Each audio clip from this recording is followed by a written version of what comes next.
Hello বন্ধুরা, বৈঠকি ভোজনে আপনাদের সবাইকে স্বাগত। আজ আমি একদম অন্য ধরনের করে ডিমের রেসিপি আপনাদের সাথে শেয়ার করব।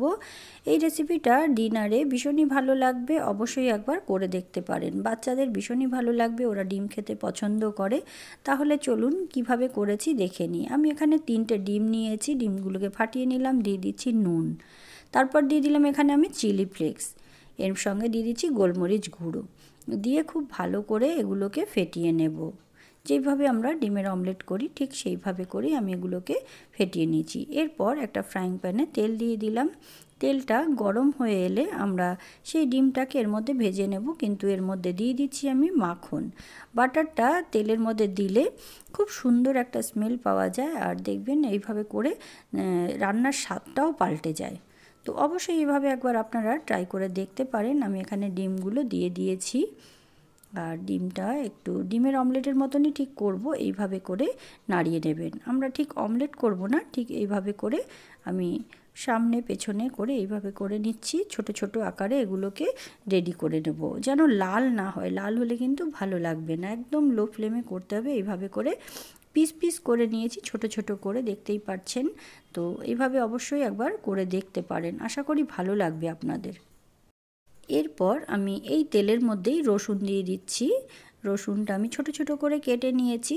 আর বাটারের মধ্যে এরকম রসুন যদি ফোড়ন দেওয়া হয় খুব সুন্দর কিন্তু একটা স্মেল পাওয়া যায়, আর তরকারির স্বাদটা অনেকটাই পাল্টে যায়। অবশ্যই করে দেখবেন। এখানে আমার রসুনটা একটু লাল লাল হয়ে গেছে। এই সময় আমি এখানে ডুমো ডুমো করে কেটে রেখেছি পেঁয়াজটা অ্যাড করে দিয়েছি। একদম চিলি চিকেন যেভাবে আমরা করি প্রায় সেই রকমই সবগুলোকে আমাকে রেডি করে নিতে হবে।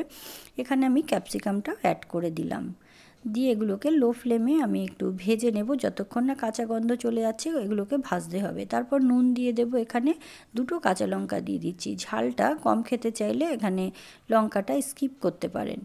সবগুলোকে আরও একবার নাড়াচাড়া করে নিচ্ছি। একটু ভাজা হয়ে গেলে, কাঁচা গন্ধ চলে গেলে তখন এর মধ্যে আমি টমেটোটা মিশিয়ে দিলাম। টমেটোটা দিয়ে আরও একবার সবগুলোকে মিশিয়ে নেব।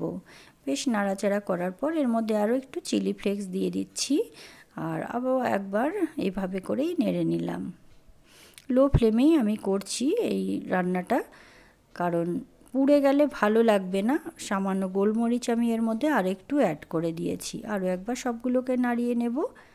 খুব ঝামেলার নেই, ভীষণই সহজ এই রেসিপিটা। অবশ্যই একবার ট্রাই করে দেখতে পারেন, ভালো লাগলে জানাবেন। কর্নফ্লাওয়ার আমি 1 চামচ গুলে নিয়েছি জলে, সেইটা আমি এর মধ্যে অ্যাড করে দিয়েছি। সবগুলোকে কর্নফ্লাওয়ারটা দেওয়ার সাথে সাথে কিন্তু নাড়তে হবে, তা না হলে নিচে লেগে যেতে পারে। আর এখানে একটু জল আমি অ্যাড করে দিলাম, যাতে সবজিগুলো এখানে বয়েল হয়ে যায়। তারপর এখানে আমি ভেজে রাখা ডিমটা অ্যাড করে দিলাম। ভীষণ সহজ রান্নাটা হয়ে গেছে প্রায়। রান্নাটা এখানে ওপর দিয়ে আমি চিলি ফ্লেক্স একটু দিয়ে দিয়েছি। দেখুন কতটা ভালো লাগছে। অবশ্যই ডিনারে একবার করে দেখতে পারেন, ভালো লাগবে। শুধু শুধু খেতেও ভালো লাগবে। ভালো লাগলে চ্যানেলটিকে সাবস্ক্রাইব করে দেবেন।